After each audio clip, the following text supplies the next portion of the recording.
16장 1절로 11절까지 말씀입니다. 구약성경 221쪽에 있습니다. 다 찾으시고 읽으실 때 일단 관찰이죠. 여러분 어떤 내용이 있는지를 잘 한번 문맥을 살펴보시기 바랍니다. 그리고 또 해석과 적용을 통해서 오늘 우리 하나님의 음성을 듣도록 하겠습니다. 16장 1절 시작.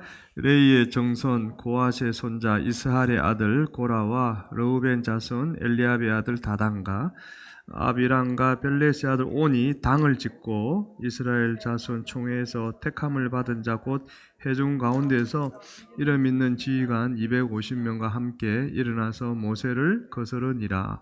그들이 모여서 모세와 아론을 거슬러 그들에게 이르되 너희가 분수에 지나도다. 회중이 다 각각 거룩하고 여호와께서도 그들 중에 계시거늘 너희가 어찌하여 여호와의 총회 위에 스스로 높이느냐.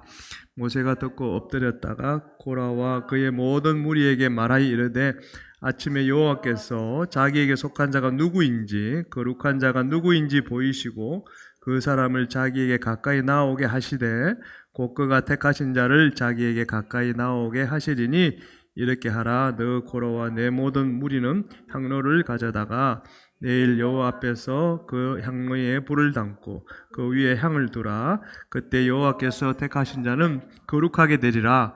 레위 자손들아 너희가 너무 분수에 지나치느니라. 모세가 또 고라에게 이르되 너희 레위 자손들아 들으라. 이스라엘의 하나님이 이스라엘 회중에서 너희를 구별하여 자기에게 가까이 하게 하사 여호와의 성막에서 봉사하게 하시며 회중 앞에 서서 그들을 대신하여 섬기게 하심이 너희에게 작은 일이겠느냐. 하나님이 너와 내 모든 형제 레위 자손으로 너와 함께 가까이 오게 하셨거늘 너희가 오히려 제사장의 직분을 구하느냐. 이를 위하여 너와 너의 무리가 다 모여서 여호와를 거스르는도다. 아론이 어떠한 사람이기에 너희가 그를 원망하느냐. 아멘. 좀 길기도 했고요. 또 16장 전체 17장까지 쭉 보면서 관련된 내용들을 전하도록 하겠습니다. 자, 정품성도. 여러분, 그 인기 있는 상품을 본따서 만든 가짜를 뭐라고 하죠? 네, 짝퉁입니다. 짝퉁. 네. 왜 이런 짝퉁들이 생기는 것일까요? 네. 왜 이런 짝퉁들이 생기는 것일까요? 네.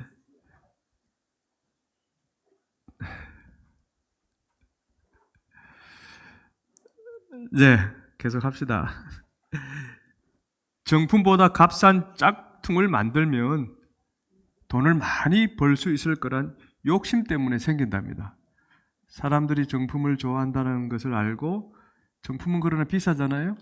그래서 정품처럼 보이지만 싼 것을 이렇게 팔면은 돈을 많이 벌겠구나. 그 욕심 때문에 이런 짝퉁들이 생긴다고 합니다. 그러나 여러분, 짝퉁은 짝퉁입니다. 짝퉁이 결코 정품이 될 수가 없습니다.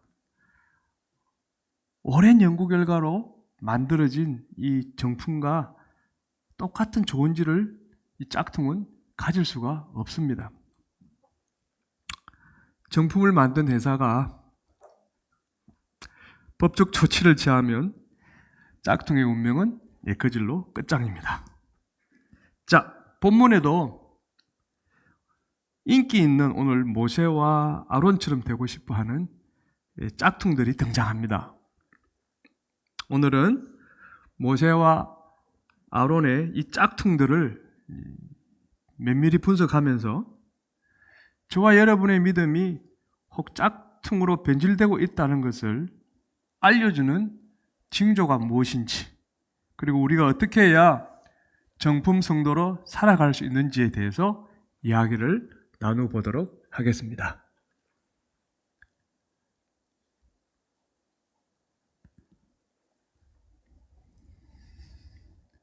자, 16장 1절 2절 보겠습니다. 시작. 레이의 정손 고핫의 손자 이스할의 아들 고라와 르우벤 자손 엘리압의 아들 다단과 아비람과 벨렛의 아들 온이 당을 짓고 지휘관 250명과 함께 일어나서 모세를 거스르니라. 일단 구약의 성경을 볼 때는 그 배경을 좀 아는 게 필요하고요. 그리고 그것이 의미하는 해석을 또 잘 살펴봐야 됩니다. 그래야 오늘날 이게 우리에게 어떤 의미를 주는지 알 수 있거든요. 자, 지금 이 내용은 모세가 이스라엘 백성들을 이끌고 이제 애굽에서 나와서 광야에서 살고 있을 때 일어난 일입니다. 40년의 광야 세월을 보냈지 않습니까? 이때 그렇게 광야에 살고 있을 그때에 오늘 본문을 보니까 고라라는 사람이 고라, 그리고 그를 따르는 또 몇 사람과 그리고 심지어 지휘관 250명이 똘똘 뭉쳐서 모세에 대하여 반역을 일으킵니다. 뭐 여기 지휘관이라는 것은 우리가 이제 그 10부장, 50부장, 100부장, 뭐 1000부장 이야기 들어보셨죠? 그런 단위의 지휘관들을 말합니다. 왜 고라는 사람들을 선동해서 지금 반역을 일으켰을까? 이 질문의 답을 알려면 고라가 누군지를 알아야 됩니다. 고라는 누구일까?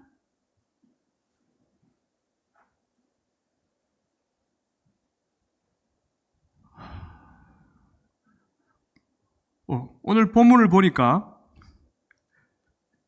고라는 모세와 아론처럼 레위 지파였다고 성경이 이야기합니다. 여기 레위의 정손이라고 이야기하지 않습니까? 레위 지파. 이스라엘은 12지파로 되어 있지 않습니까?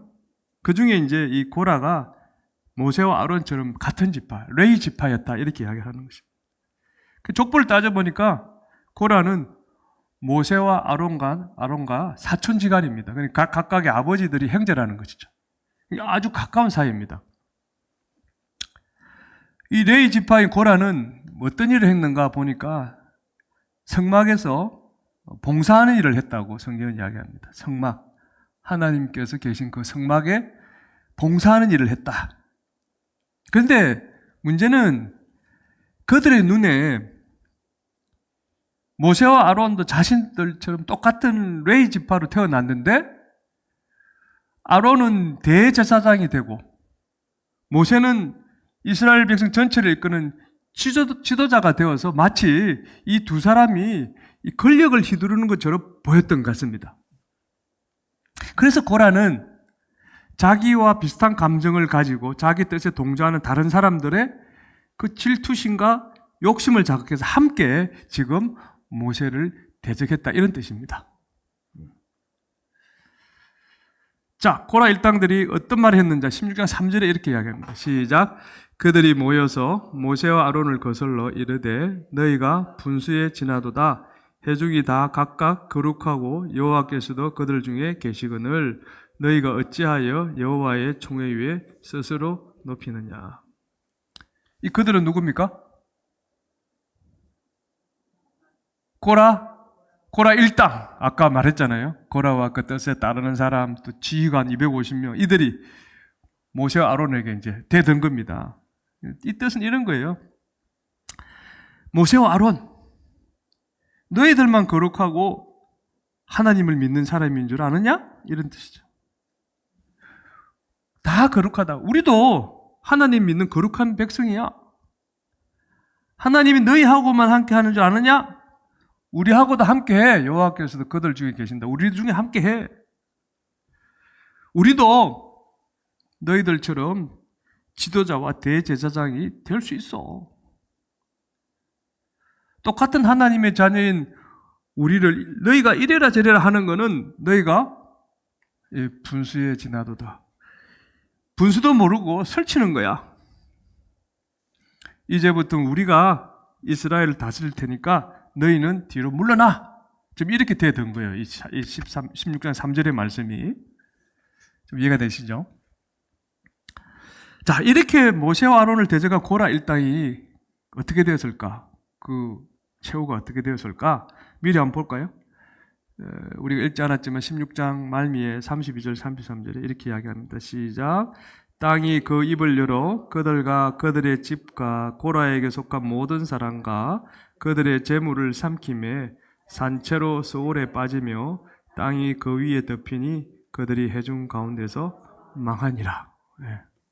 하나님은 고라 일당 그리고 그들의 집과 재산이 몽땅 다 어디로? 땅으로 꺼져버리겠습니다. 땅이 입을 열었단 말이에요. 갑자기 땅이 멀쩡한 땅이 쭉 갈라져가지고 그게 다 빠져버렸다는 거죠.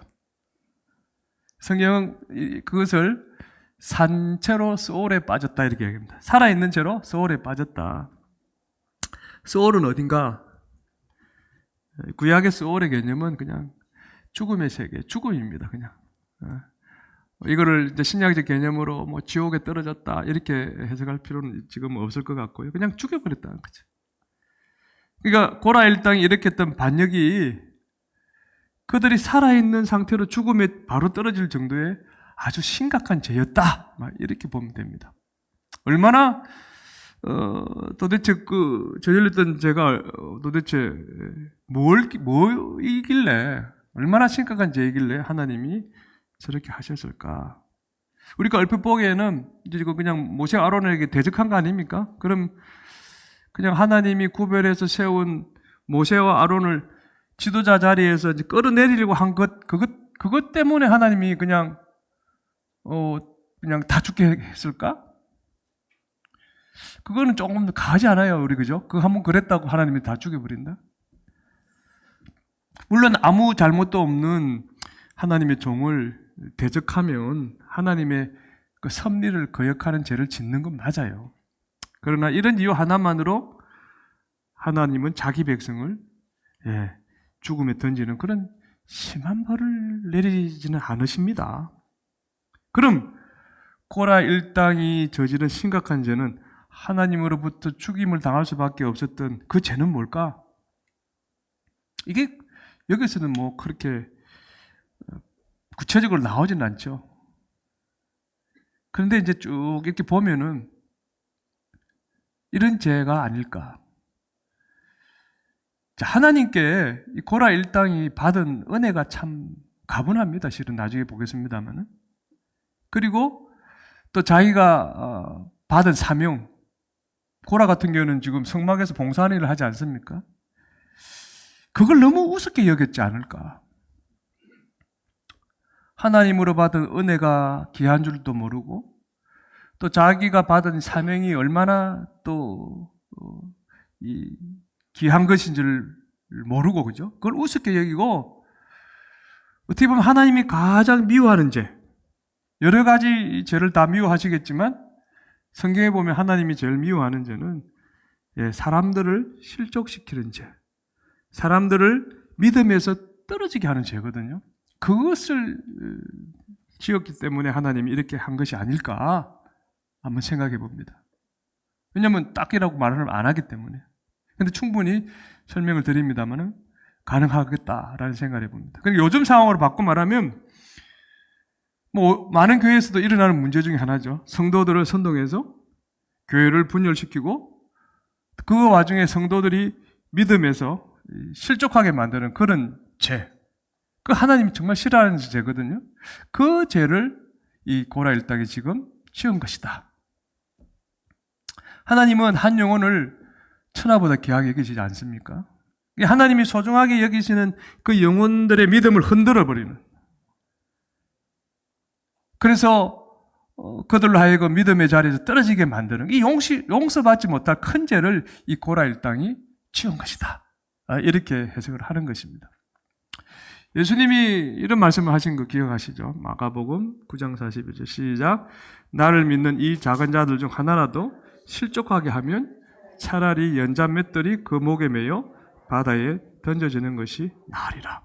이게 구약과 신약의 이런 내용들을 이렇게 비교해 보면 그렇겠다라는 생각을 해보게 되는 것입니다. 아니, 맞습니다. 또 계속해서 설명을 드릴 텐데 고라 일당은 자기들이 이렇게 무서운 죄를 짓고 있다는 것을 알았을까?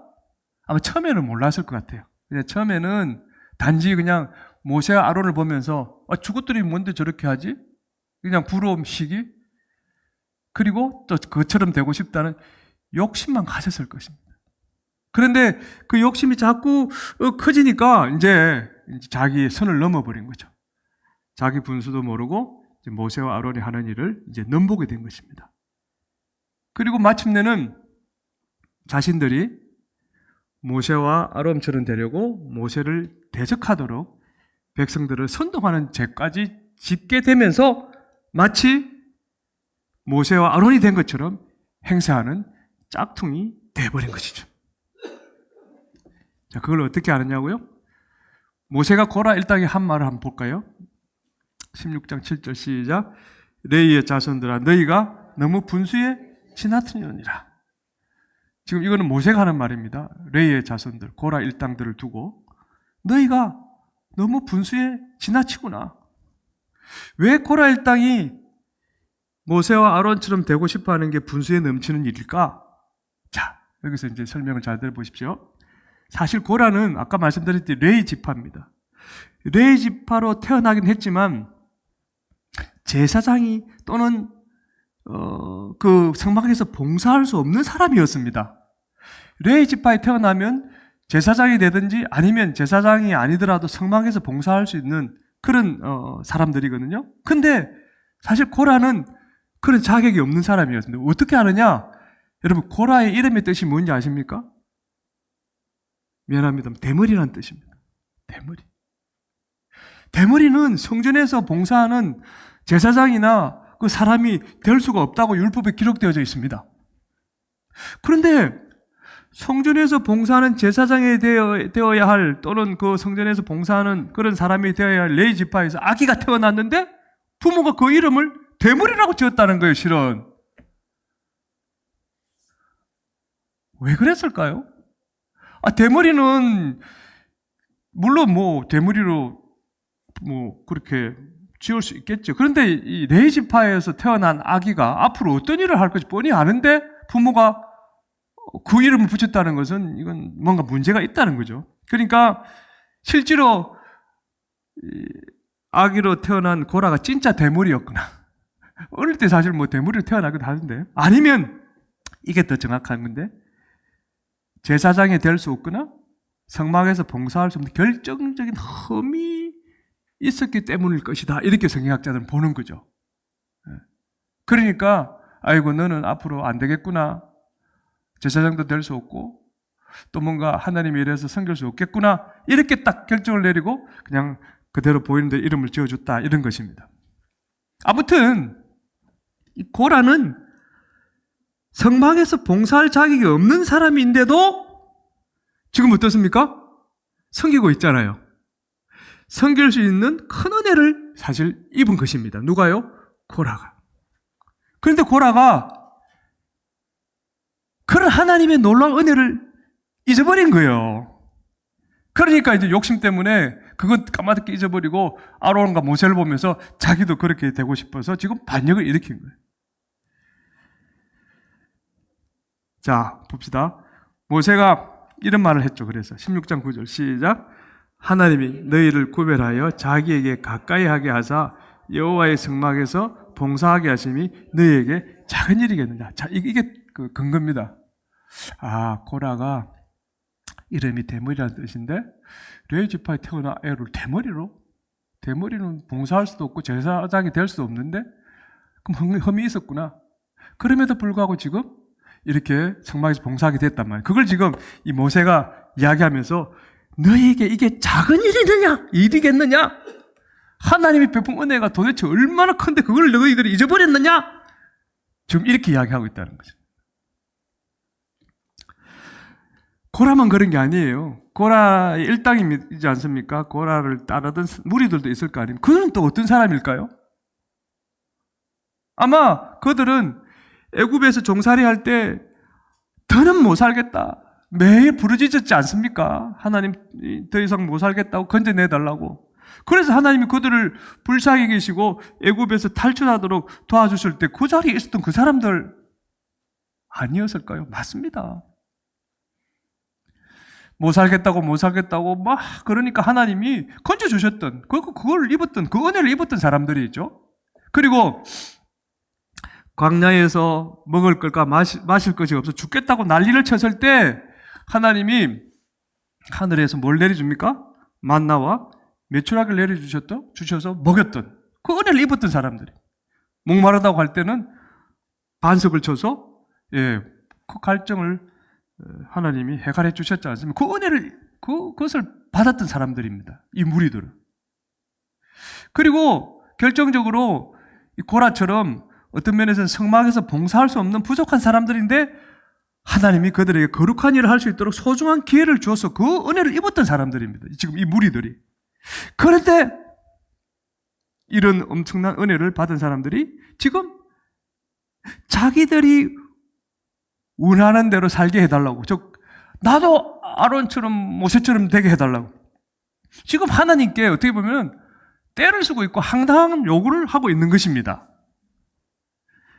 은혜를 잊어버리고 자기의 지금 현재 위치를 망각하고 그 욕심으로 인해서 지도자를 공격하는 그런 어떤 형국이란 것이죠. 그러니까 오늘날 상황으로 말하면 이거죠. 에베소서 2장 1절 허물과 죄로 죽었던 우리를 너희를 살리셨다 이런 표현이 나오지 않습니까? 그러니까 우리는 당연히 지옥 갈 수밖에 없는 그런 인생들이었죠. 멸망받을 수밖에 없는 인생들입니다. 그런 인생을 하나님이 사랑하시고 택하셔서 구원해 주시고 하나님의 자녀로 살 수 있도록 해주셨단 말이에요.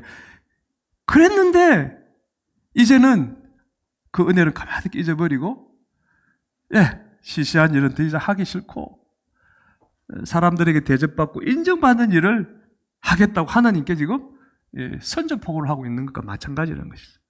다시 바꿔 말하면 처음 예수님 믿었을 때는 눈물 콧물 흘리면서 하나님이 시키는 대로 내가 믿음 안에서 바로 살겠습니다. 즉 정품 승도로 열심히 살겠다고 다짐해 놓고는 조금 살만해지니까 자기 마음대로 살겠다고 목소리를 높이는 짝퉁 승도가 됐다는 뜻이죠.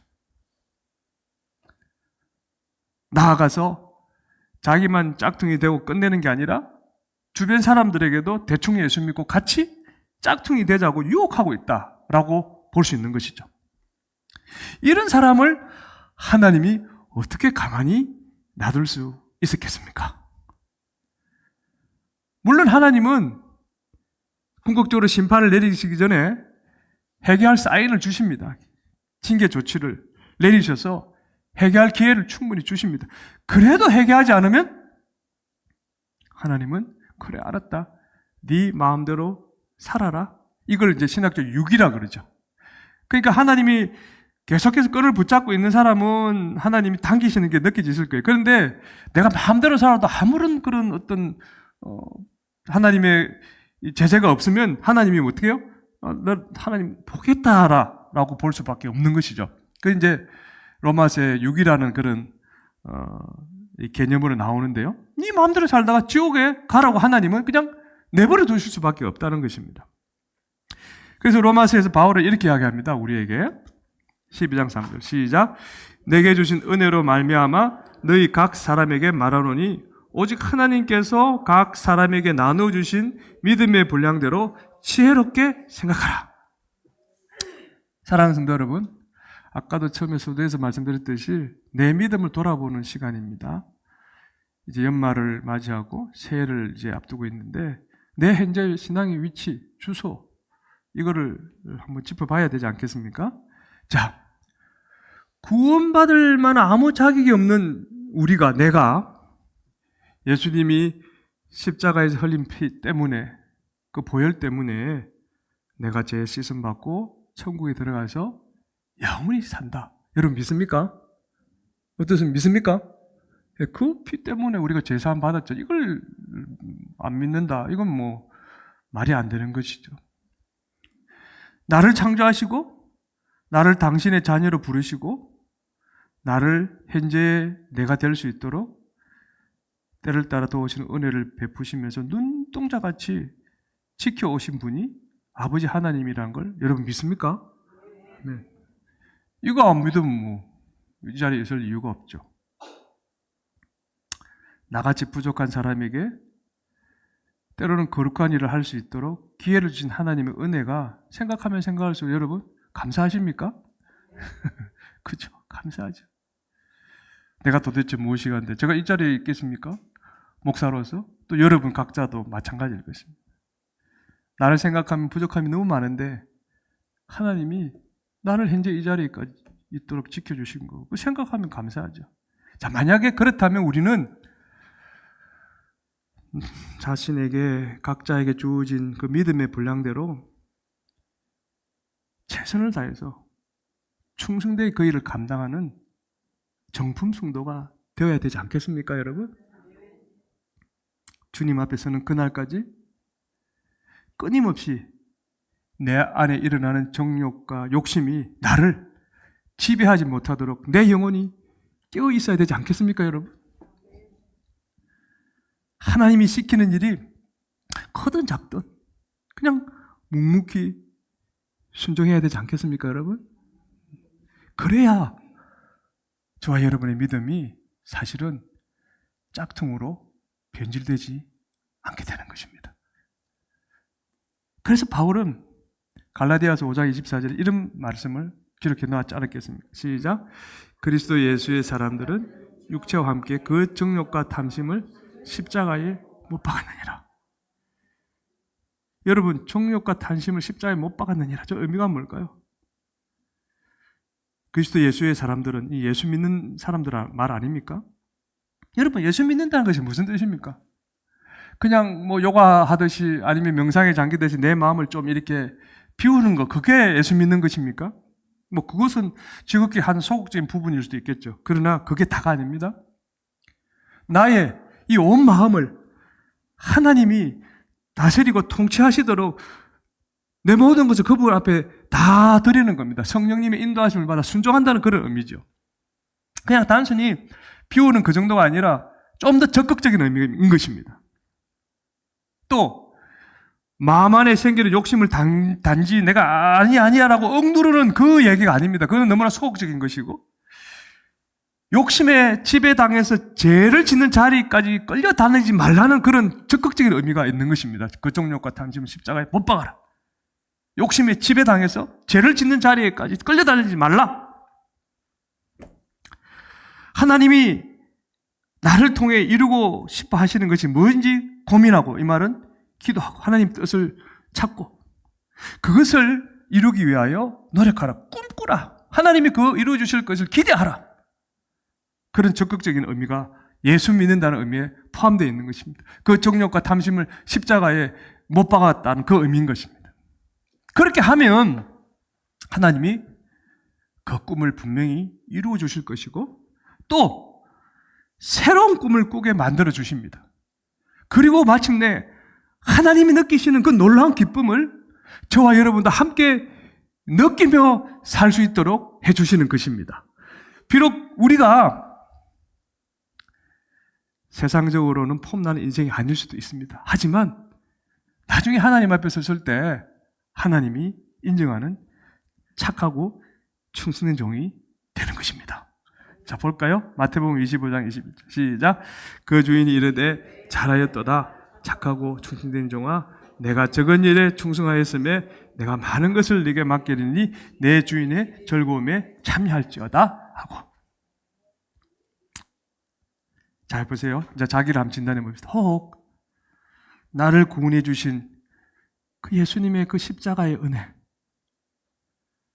여러분이 언제 믿은지 모르겠지만 각자 따라서 이 시간이 상당히 지나신 분도 있고요. 그날의 그 기쁨과 감격, 그죠? 그 예수님의 은혜와 그리고 지금까지 어려운 일, 뭐 힘든 일, 급한 일 가운데서도 나를 지키시고 보호해주신 그 아버지 하나님에게 감사하는 마음이 점점 혹시 식어지고 있지는 않습니까? 이제 뭐 십자가 들어도 별로 감동이 없고요. 그 은혜가 뭔지도 사실 기억이 안 나는, 그럴 수 있지 않습니까? 혹시 그렇지 않습니까, 여러분? 자기에게 맡겨진 어떤 사명, 뭐 교회 일이 될 수도 있고요. 하나님, 내 삶 속에서 하나님 원하시는 일들이 있겠죠. 그 일들을 감당하는 게 힘들게 느껴지십니까? 그래서 나는 내년에는 이 직분을 좀 내려놓고 좀 쉬어야 되겠다. 뭐 혹시 이런 생각이 드시진 않습니까? 다른 사람이 이렇게 자기 일은 뒷전이고 남이 하는 일에 그냥 이래라 저래라 간섭하고 있지는 않습니까? 혹시 사람들에게 인정 못 받고 대접 못 받고 하면 그냥 괜히 기분이 나빠지고 또 실망스러운 감정이 드십니까?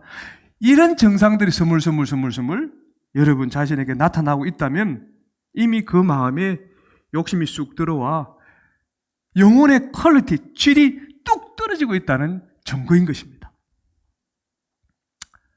내 믿음이 미안합니다만 정품에서 짝퉁으로 변질되고 있다는 사인이죠. 우리가 짝퉁으로 변질되지 않고 내 영혼의 질을 하나님의 기대 수준만큼 계속 채워야 하나님이 이에 합당한 복으로 갚아주시지 않겠습니까, 여러분? 사랑하는 성도 여러분, 누구에게 욕심이 있습니다. 그 욕심이 또 선한 일을 하는 때로는 모티브가 되기도 하죠. 그러나 오늘 고라 일당의 그 욕심은 또 다른 차원의 욕심입니다. 만약 그런 욕심이 우리 안에 스물스물 올라오고 있다면 이거 당장 버려야 됩니다. 그리고 하나님이 현재 나에게 맡겨주신 일, 그것이 어떤 일이든 성실하게 충성되게 감당하는 그 성도가 정품 성도인 것입니다. 저와 여러분 모두가 정품 성도가 되시기를 주님의 이름으로 축원합니다. 아멘. 자, 그렇다면 우리는 어떻게 해야 정품 성도가 되어 하나님이 준비해 놓은 그 복을 받으며 살 수 있을까? 정품 성도가 되어야 된다는 알겠는데 어떻게 해야 정품 성도가 될 수 있을까? 고라 일당이 죽은 후의 내용을 보면 하나님이 한 가지 실험을 통해서 정품 성도가 되는 법을 가르쳐주고 계시고 그것을 따라 살면 된다고 말씀하십니다. 그것은 민수기 17장에 나옵니다. 17장이죠. 시작. 그들의 조상의 가문대로 그 모든 지휘관에게서 지팡이 12를 취하고 그 사람들 이름을 각각 그 지팡이에 쓰되. 하나님은 고라 일당이 죽은 후에도 하나님께 계속 원망을 멈추지 않는 백성들을 깨우치기 위해서 독특한 한 가지 실험을 시키십니다. 그 실험이 뭐냐? 17장 내용을 보면 이걸 이렇습니다. 이스라엘 12지파가 있지 않습니까? 그 12지파의 지휘관들이 있죠. 지파 족장들이 있습니다. 그들이 사용하는 지팡이, 그럼 12개겠죠? 그 12개의 각 지휘관들 이름을 쓰게 하십니다. 그 다음에 그 이름을 쓴 지팡이 12개를 하나님이 임재하는 그 장소, 그게 어디입니까? 성막이죠, 성막. 그리고 그 안에 지성소 정극에, 그 정극의 앞에 그것을 두게 하십니다. 12지팡이에 각각 지휘관의 이름을 적어서 하나님이 임재하는 그 장소에 두게 합니다. 그리고 나서 하룻밤이 지난 뒤에 그 지팡이를 확인하게 하시고 그 지팡이에 싹이 난 지팡이의 주인을 찾게 합니다. 17장 8절을 볼까요? 시작.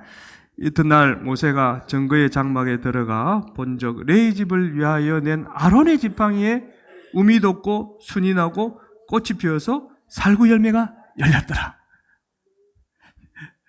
하룻밤 사이에 어떻게 여기 싹이 나고 꽃이 피고 열매가 열립니까? 이 하나님이 기적을 일으키신 거죠.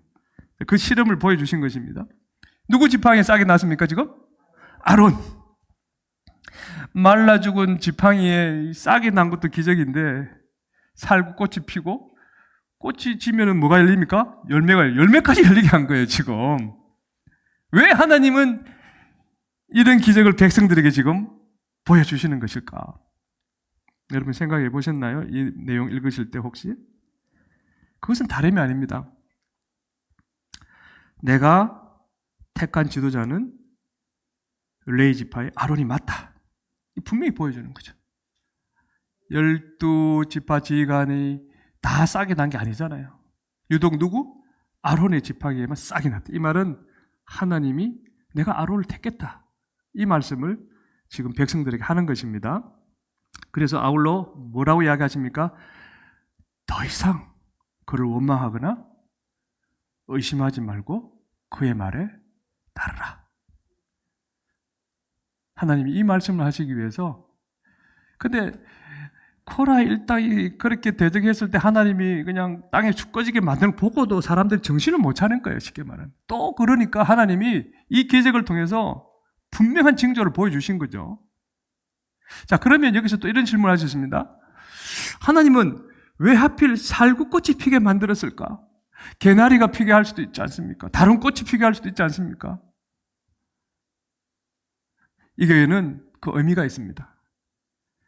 히브리 백성들, 이 히브리인들에게 살구꽃이 주는 의미가 있다는 거죠. 그리고 그 열매가 상징하는 뜻이 있기 때문에 하나님은 그것을 잘 아는 그들에게 그것을 말씀하시기 위해서 이 꽃을 피게 했다는 것입니다. 그리고 그 열매가 열리게 했다는 것입니다. 살구, 히브리 원어는 사케드라는 단어입니다. 살구 하니까 우리가 먹는 살구를 생각하기 쉬운데 그 과일 살구가 아닙니다. 여기서는. 그건 뭐냐? 견과류 아몬드를 말합니다. 아몬드. 자, 이게 그 꽃입니다. 봄에 벚꽃과 거의 흡사합니다. 뭘 이야기하고 싶은가요? 이스라엘은 여러분 아시다시피 6개월은 비가 오고 6개월은 비가 오지 않습니다. 6개월에 비 오는 기간은 겨울 기간입니다. 날씨가 춥죠. 그 추위를 떨고 봄이 왔다는 것을 가장 먼저 알리는 게 이 아몬드 꽃이라고 합니다. 그래서 이 아몬드 꽃은 어떤 의미를 갖고 있느냐? 밤새 잠들어 있는 그 영혼을 깨운다. 영적으로 흔들어 깨운다는 의미가 있는 것입니다. 그리고 이 아몬드, 사케드는 명사로는 아몬드 그 자체를 이야기하지만 이것이 동사의 의미로 쓰일 때는 깨운다는 의미입니다. 깨운다. 그러니까 꽃도 그리고 열매도 공통적으로 뭐죠? 깨운다는 의미가 있는 깨운다. 따라서 아론의 지팡이에 아몬드 꽃과 그 열매가 열렸다는 것은 이런 의미가 이스라엘 백성들에게 있는 것입니다. 하나님이 택한 지도자는 지금 누굴 말합니까? 아론이죠. 영적으로 너희들을 흔들어 깨우는 일을 하는 사람이다. 백성들을 흔들어 깨우는 일을 하는 사람이다. 그러니까 내가 즉 하나님이 종으로 세운 지도자가 너희들을 좀 불편하게 만들고 힘들게 만드는 말씀을 전하더라도 너희들은 그곳에 뭐예요? 순종하라는 뜻이 있습니다. 그래야 아몬드 열매 같은 믿음의 열매를 맺는 정품 성도가 되어 하나님이 준비해 놓은 복을 받을 수 있다. 그 의미인 것입니다. 이 말이 여러분 또 오해해서 무조건 목사들 말에 순종하라는 뜻으로 받아들이지 마십시오. 교회 중직자들이 하는 말에는 토를 달지 말라는 그런 뜻으로 받아들이지 마십시오. 아론의 지팡이에 살구꽃이 핀 것처럼 자신을 영적으로 흔들어 깨우기 위해 노력하는 목사와 지도자들의 말에 귀 기울이라는 그런 의미인 것입니다. 하나님이 인정하는 바른 영성을 가진 하나님의 종들이 전하는 말씀은 받을 때 부담스러워도 또 설령 딱딱하게 들릴지라도 또 마치 내 죄를 책망한 것처럼 내 심령을 찔러도 그것을 아멘으로 받고 순종하라는 그런 뜻이죠. 왜냐하면 말씀에 순종하는 것이 처음에는 괴롭을 수 있습니다. 또 불편할 수도 있습니다. 하지만 그 말씀이 아멘으로 받는 그 영혼을 깨어있게 도와줄 것이고 그렇게 해서 깨어있는 자의 그 영혼을 보시고 하나님이 이런 복을 주실 것이기 때문에 그렇습니다. 누가복음 12장 37절 시작. 주인이 와서 깨어있는 것을 보면 그 종들은 복이 있으리로다. 내가 진실로 너에게 이르노니 주인이 띠를 띠고 그 종들을 자리에 앉히고 나와 수종들이라. 이 깨어있다는 것은 결국은 믿음이 바로 서 있는 정품 성도로서 삶을 살아간다는 것입니다. 그러면 주님이 오셨을 때 복을 주신다. 어떤 복이냐? 주인이 마치 예수님이 띠를 띠고 제자들의 발을 씻기시는 것처럼 주인이 지금 그렇게 종들을 섬긴다 이런 뜻 아닙니까? 이 최고의 복이죠. 아까 말씀드렸듯이 뭐죠? 착하고 충성된 종. 그렇게 인정해 주시겠다는 거하고 똑같은 뜻이 아니고 무엇이겠습니까? 사랑하는 성도 여러분, 여러분의 신앙의 끝이 이런 복으로 주어진다면 얼마나 좋겠습니까? 이런 복을 정말 받고 싶습니까, 여러분? 그렇다면 여러분, 저나 여러분이나 짝퉁이 아닌 정품 성도가 되어야 됩니다. 하나님이 인정하는 종들이 양심을 찌르는 회개의 말씀을 전하고 인간적으로는 하고 싶지 않은 봉사를 하라고 때로는 부탁을 하고 또 희생을 요구하는 용서와 사랑을 베풀라고 건면할 때 하나님이 내 영혼을 흔들어 깨우기 위해 하는 말씀이라고 믿고 주저함이 없이 순종해야 하는 것입니다. 할렐루야. 아멘. 그저 하나님이 복 주십니다. 하나님이 무조건 죄를 용서해 주십니다. 엉터리로 설교하고 가르치는 거짓말쟁이들의 말에 현혹되어서 뜨뜻미지근한 신앙생활을 하고 싶어하는 그런 게으름을 버려야 된다는 뜻입니다. 그래야 장차 당하게 될 모든 시험을 이길 수 있는 것이고, 이 시험이 사실 어떤 시험이 요한계시록의 그 시험을 우리가 다 알 수는 없습니다만은 우리가 감당하기 힘든 시험인 것은 분명합니다. 그 시험을 이길 수 있고 마침내 천국 가는 날까지 하나님의 그 보호하심을 받으며 살게 된다는 것입니다. 할렐루야. 아멘. 바울의 저는 이 고백이 너무나 정말 공감하고 또 이렇게 고백하고 싶은 마음이 드는 말씀입니다. 고린도서 15장 10절 시작. 그러나 나의 나된 것은 하나님의 은혜로 된 것이니 내게 주신 그의 은혜가 헛되지 아니하여 내가 모든 사도보다 더 많이 수고하였으나 내가 아니요 오직 나와 함께 하신 하나님의 은혜로다. 하나님께 정품 성도로 인정받아 복을 받으려면 내 삶에 일어나는 모든 것이 하나님의 은혜라고 이 바울처럼 고백할 수 있어야 됩니다. 나의 나됨이 하나님의 은혜로다. 아무리 작은 일이라도 하나님을 위해 일하는 것을 내 인생의 최고의 목표와 또 기쁨으로 삼아야 되는 거예요. 세상 일 할 것 다 하고 시간이 남아서 주의 일을 하는 게 아닙니다.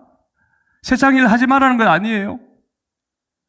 우리가 우선순위를 프라이오리티를 잘 잡아야 됩니다. 하나님의 일, 그의 나라와 의를 먼저 구하라 그랬잖아요, 주님도. 그죠? 그래야 우리 영혼의 질이 하나님이 기대하는 그 수준까지 채워지게 될 것입니다. 그래야 아몬드 꽃처럼 날마다 우리 영혼을 흔들어 깨우는 그 정품 성도가 되어서 아몬드 열매 같은 믿음의 열매를 많이 따먹는 복된 성도가 되는 것입니다, 여러분. 우리 모두 지금 이 순간부터 혹 내 영혼이 세상에 잠들어 있다면 이 잠자고 있는 영혼을 주님의 말씀으로 흔들어 깨우며 사는 그런 정품 성도들이 다 되시기를 진심으로 축복합니다. 아멘. 우리 이 찬양, 나를 지으신 이가 하나님, 하나님의 은혜, 이 찬양 같이 우리 올려드립니다.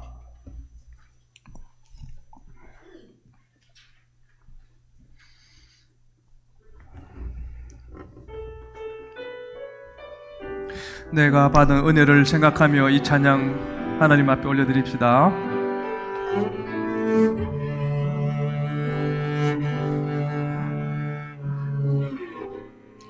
나를 지으신 이가 하나님,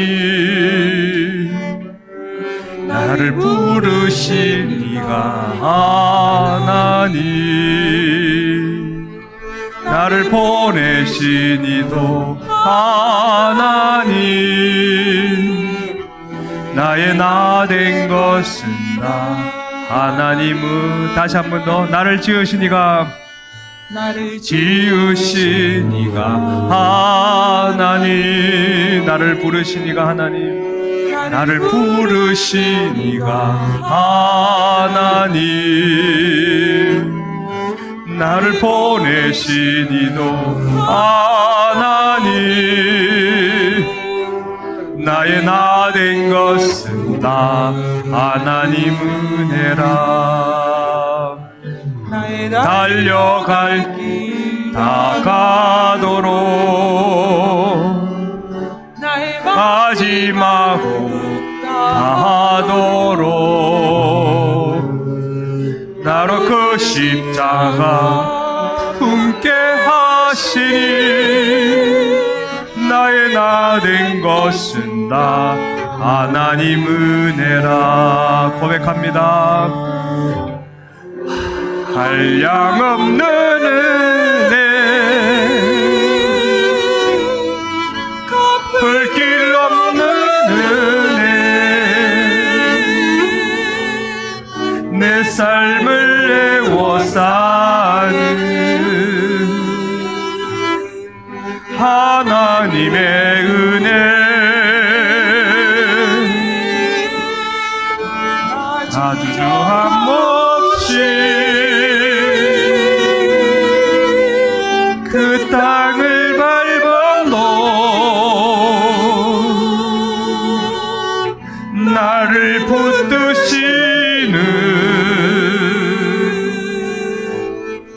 하나님의 은혜. 다시 한번 나를 지으신 이가 하나님, 나를 지으신 이가 하나님, 나를 부르신 이가 하나님, 나를 보내신 이도 하나님, 나의 나 된 것은 다 하나님 은혜라. 나의 달려갈 길, 나의 달려갈 길 나가도록, 나의 마지막을 다하도록, 나로 그 십자가 품게 하시니, 나의 나 된 것은 다 하나님 은혜라. 한량없는 은혜, 한량없는 은혜,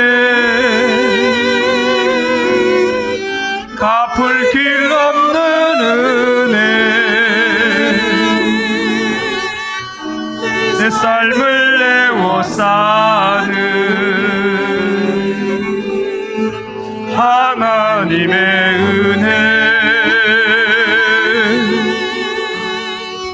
나 주저함 없이 그 땅을 밟아도 나를 붙드시는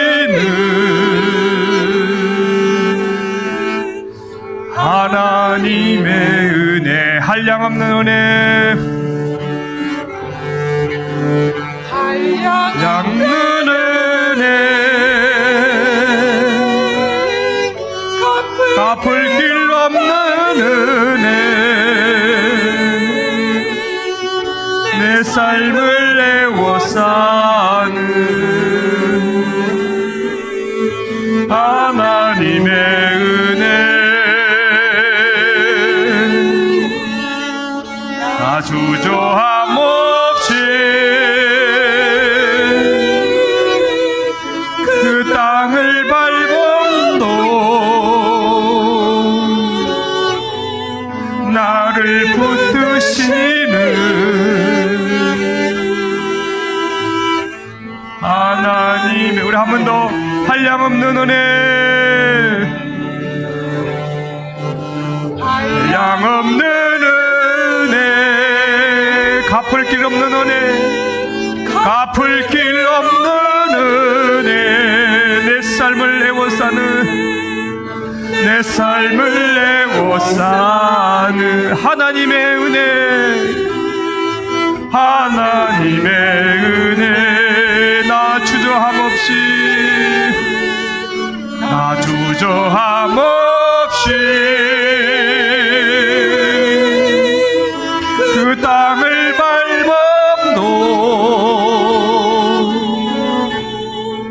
나를 붙드시는 하나님의 은혜.